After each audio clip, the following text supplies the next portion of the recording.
Hello and welcome to Saffron Honey Chai. Don't you love cinema? Don't you love a good movie? I do. It's been a while since I've seen one that's really enjoyable, but I and the rest of America have been completely captivated by Sinners. Ah, what a film. Oh my God. After what felt like years and years of remake, and then Oscar bait, Oscar bait, Oscar bait. It's just like, wow, this is a real ass movie. Oh, it's so refreshing because unlike a lot of other films where it feels sort of preachy and in your face about the message, I love that Sinners has encouraged a resurgence, a renaissance, if you would, of film appreciation as a concept. What do you mean we're discussing the themes of the movie on social media? And this is not just fandom people. People who've always been investigating and analyzing and think piecing to death. No, this is people who are just excited. They were ravenous for fresh, unique concepts. And by God, did Coogler deliver. And of course, my man Ludwig Göransson, man, to say that like the director really brings the movie to life, the composer, my God, he be composing his ass off. He's like, yeah, I love Coogler. He and I like this. Because every time they do a movie together, the score is so, ugh, it gives me chills. It's so encapsulating and exciting. And with the bluesy tunes and they simply ate this one. What can I say? They did great. And I just love about this film in particular, even though it's like a horror action adventure movie, it's not too much because some films that are horror films, they try too hard to be scary. And this is like a non-horror horror film. It's like a horror film, but the horror is it's not like in your face. It's like the horror is like you're thinking about it. For a long time, I used to use a website called TV Tropes. And I would go there and I would just like search through because I'm bored and I love trivia. So I would go through and I would find out the different names of different, bits of things in shows. And they create their own names for the show. And they usually decide it based on like the most popular pop culture piece that had a good name for it. And they do it like that. And I would say that Sinners is the greatest like encapsulation of the term fridge horror because it's the sort of thing that you realize is more scary later. So you watch it and you're like, damn, actually, what must happen to you to make you a vampire, you know? Because in most movies, you have to bite them and then give them some of your blood and then bury them or some such. But in this movie, it seemed quite instantaneous, you know? Like you get bit, you die for a little bit, and then you come back. What's the process? What happens to you when you are vampirized, I suppose? Because everyone got turned really fast. Everyone who got turned, they got turned real fast. Like a pee break, and now you're the living undead? Okay, cool. It just begs the question because when you see the film, you see they're all quite synchronized. They're all synchronized, but I don't know. People online have been saying, "Oh, they're like a hive mind now." I don't think that. I don't think that. I think that the sire, what is it, Remick? I think he's like sort of like the lead consciousness, and they just like do mental sharing because we've all seen Twilight and other such vampire shows, and they have like a mind reading ability, and I think it's just like a different version of that. Like you just share thoughts with your fellow vampire that you happen to create. So that's what it looked like to me. They just all shared thoughts. And it even expanded. So like if you have the first vampire here, the second vampire, anyone they turn also gets the first vampire's memories. Which I think is pretty interesting. Because what Remick wanted was like community. He wanted community because he's Irish. He's got to be at least 1,500 years old. I've been reading that he was 1,500 years old in like some press pieces. And if he's 1,500 years old in the 1930s, then he was there when they first were experiencing their Irish hardships. Because in Ireland, you have to remember, it wasn't just, oh, we're Irish. It was, we're this group, we're that group, we're Celts, we're this, we're that, or Celts. I'm not sure how to say that one. But they had their different culture groups and their different languages. That's why the different accents sound so different from place to place, even in Ireland, because they were from different groups and they had different spiritual practices. So when he prays, when he prays with Sammy, that's because he was colonized too. So he understands sort of the magic, like the internal magic of prayer. He understands what prayer does for you. So when he's praying, he's just praying with him because, yeah, it comforted me too. But in this moment, it's not going to help you. I really love, gosh, I really love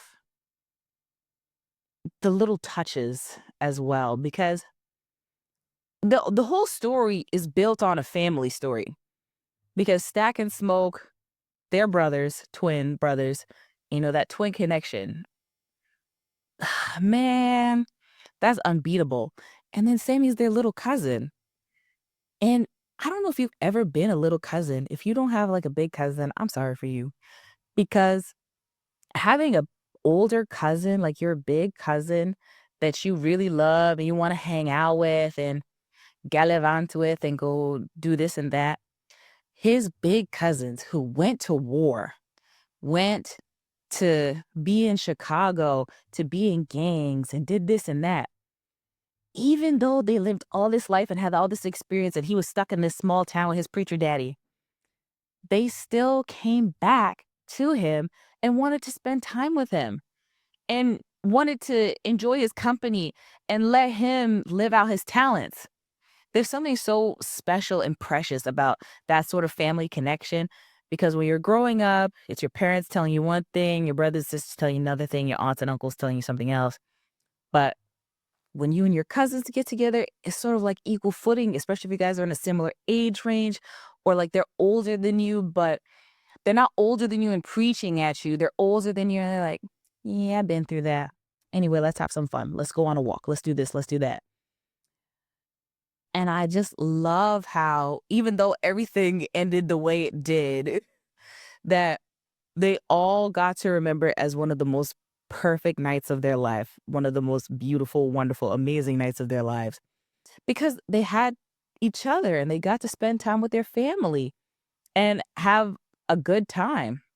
I know family can be pretty difficult, but when you have a good, solid family situation, even if it's just like you and a couple cousins that you like, that really shines. And I think the movie wouldn't work if it was another kind of connection. Like if it was like a brother-sister connection or like a mother-son connection, I don't think it would have worked the same. Because when it's your cousin, you don't really have to hang out with them. You don't have to be with them. You don't have to do anything with them. But it's like you choose to be with them because they enrich you. A cousin is just like a friend, but with a blood connection. That's how I see it. So, like, they chose each other and they chose to spend time with each other and to be with each other. And I think if it if it had been any other situation, I think the movie would have felt more painful because at the end, even though Sammy's more or less alone, like he's not because he was with them. And, even though they both didn't make it, he has his dear cousin as an ancestor watching over him. One thing about Smoke, he was going to protect. That man was a protector. So I know as an ancestor, he was hardcore protecting Sammy. So him protecting Sammy, and then you got Stack as a vampire for the rest of his life, protecting Sammy, unmatched. That boy was so blessed and favored. Oh my God. Oh, and then with the praying daddy, oh my God, he was highly blessed and favored. I mean, I wanna get onto, like, the overall themes of the movie because I think the main and major theme of the movie was redemption because people always think, like, if they do something wrong or enjoy something wrong, or if someone tells them that something that they did was wrong, that it inherently is wrong.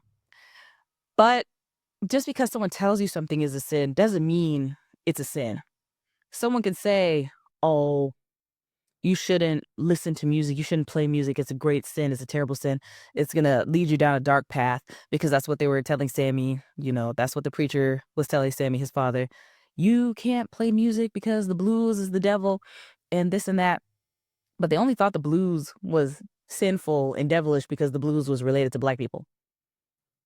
Don't call Paw Patrol on me, but that's literally what it was. Anything that's related, heavily related to black people is highly policed and is considered, evil, unclean, uncouth, whatever, what have you.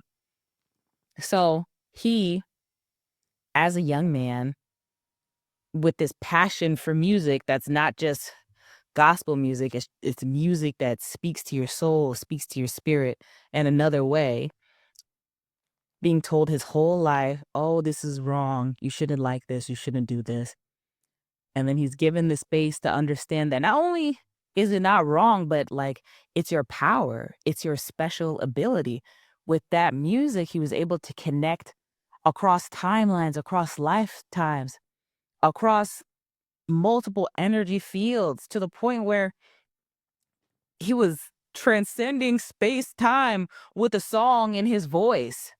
That guitar, his voice, and the passion he had for his music, that was saving him more than any church can, I think, because it was allowing him the space to be himself. He was himself in the music. People think that, oh, all you have to do is give yourself up. You just have to give yourself up to the Lord. But the thing is, if you don't even know who you are, even if you're religious, even if you believe in God, God could save you 1,000 times over and you'll never even be able to understand or appreciate that as God. Unless you have that strong connection with yourself, it's going to be extremely difficult for you to make a really powerful connection with God because you won't realize what this higher power is and how it could work through you. You're not going to be able to make that connection. You're going to instead look at all the bad things that are going on and think, oh, God is punishing me. God is punishing me, instead of seeing where you're favored. And the music gave him a place to see where he was favored instead of a place to see how he was not good enough, not pious enough, not holy enough, not learned enough. And especially in a town where it was real spotty on education, everyone was a sharecropper. A lot of people either can or can't read. They didn't elaborate on that too much, but a sharecropper is just a slave with more steps. And everyone in the town is sharecroppers. No one's even really seen a lot of real money. They're trading wooden nickels that you can use at specific dollar stores that, you know, rely on them meeting their quota, which could be arbitrary just to make sure that they're always working as much as humanly possible. So they're doing all this labor, they're getting these little bits of coins, and the only thing they have for each other is time. They just have time and knowledge and expertise to share with one another. And the expertise Sammy had to share was, of course, his music. Annie, she shared her conjuring because she was I would think she was a hoodoo woman, you know? That's my kind of girl. Love them. And Smoke and Stack, they have their worldly abilities. They knew how to knock some heads together. They knew how to make some money and throw a good party. So in that kind of atmosphere, I think it's very easy. Like, I don't think it would have worked the vampirism with another group. I think that the vampirism part worked really well on Remic's side because most of the people who he turned ultimately were sharecroppers, and like they were all in the community sort of around Sammy. So if he got enough of them, it could feel like, oh, well, it's just more of the same. And he only wanted Sammy because of the little ancestral power that he had, not realizing that maybe it wouldn't have worked anyway. Because in the movie, Annie talks about how you're cut off from your ancestors specifically because you're a vampire. So specifically because you're a vampire, you cannot access your ancestors. You cannot access your like your past, your faith, anybody in the past or the future.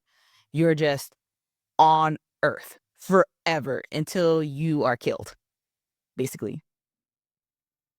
So when Remick is looking at Sammy and coveting this power, he's coveting something that he might not even be able to use because we don't even know if his power would work on someone without a soul or without access to like the soul plane because everyone else in the party who had their ancestors come up was alive. They were alive. They were not undead. They were not living dead. They were all alive. So all the different ancestors you see are their ancestors because they're all currently literally alive and not in a living dead state, not in a state of being cut off from the plane of death, except for these three outside. So when Remick is seeing the building burn down in front of him, he's thinking, yeah, okay, I want some of that. Not realizing that if he could get some of that, wouldn't he have gotten it from outside? Wouldn't he have seen his people dancing in a circle, singing the songs that he so deeply craves to hear? Wouldn't he have heard the voices from 1,500 years ago singing those sacred chants he once knew? It stands to reason that he would, or that there would at least be a little square dance for the other two, the Reformed Klans people. And yet none of that. None of that. Nobody was participating in that. And it makes me think, it makes me infer that he's just dead. Like his soul is not able to do that. So even if he had turned Sammy, it would have been a furthering of his isolation because you can tell from the beginning he's only doing all of this so he's not alone. Because to be a vampire has to be a very lonely existence. Even if you're turning people like one person a day, if you're turning one person a day, even you're still going to ultimately be alone because it's just people you have to share all this headspace with, and they know what you know. There's no other story for them to share, and for a lot of cultures, especially like pre-Christian cultures, the story is everything. You would trade with stories. If you had somebody come to your house and you would let them stay with you, they're paying for their lodging with a story. They're telling you a tale, baby. They're sitting with you and talking to you about something they saw, something they did, something to help pass the time. Because there was no cell phone, there was no internet, there weren't even books for a really long time. And if there were books, they weren't readily available for everyone. Not everyone could get a book. So these people, they only had words to share with one another, and he cannot even get the words again. He will never get those words again because, you know, the British came and basically gutted a lot of his homeland. So we don't have a lot of those people anymore who knew his stories, who knew his songs. And even when he brings in the people from the Juke, he's getting their songs and their stories and their ancestral memory. Like he's getting what was passed down to them. And what he wants is what should have been passed down to him, or what was passed down to him, but incompletely. That's what he wanted. That's clearly what he desired. Deeply, on a soul deep level, even though I keep saying he doesn't have a soul, he does, but it's just completely cut off. So normally, when these things come to their natural conclusion, they're sitting there begging, praying, like, no, I want to live, no, I don't want to die. And they all they all die. All the vampire turn was die except for two. Um, and then he like just looks at the sun that last time. And I just wonder, I know like narratively it might not work, but I just wonder what things would have looked like in the next couple days if everyone's a vampire in like Clan Country. Because that next day, we all saw that, the clan had their whole plan to come through and do this and that. But I wonder what would happen if like all these people are inside and they're like vampires and they're just like chilling. And then like this small group comes through with guns and these people are like impervious to guns. Like, what would that have looked like for the foreseeable future? And what was the story afterwards? Because if if one person dies under mysterious circumstances in a building, that's an urban legend. If 50 plus people die going to one party in an old sawmill and they die and there's no bodies, because this is back in the day when they was doing lynchings and stuff. There's no bodies. There's nothing to even collect. There's not even clothes because they all were ashified. So it makes me think, what was the story after that? What was the tale that came after that? So, I mean, kind of in a way, Remick sort of got what he wanted ultimately as a tragic villain, because he wanted the stories. And now he is the story in a sense. In a sense. I don't know what the timeline looked like for them, but for us, at least, he's the story. Ultimately, I was very satisfied with the movie. I want to see it again and again and again and again and again. But just once for now. And maybe I'll chat about this again. Anyway, thank you for tuning in for my impassioned ramblings. I'll see y'all next time. Bye. There was no drink today.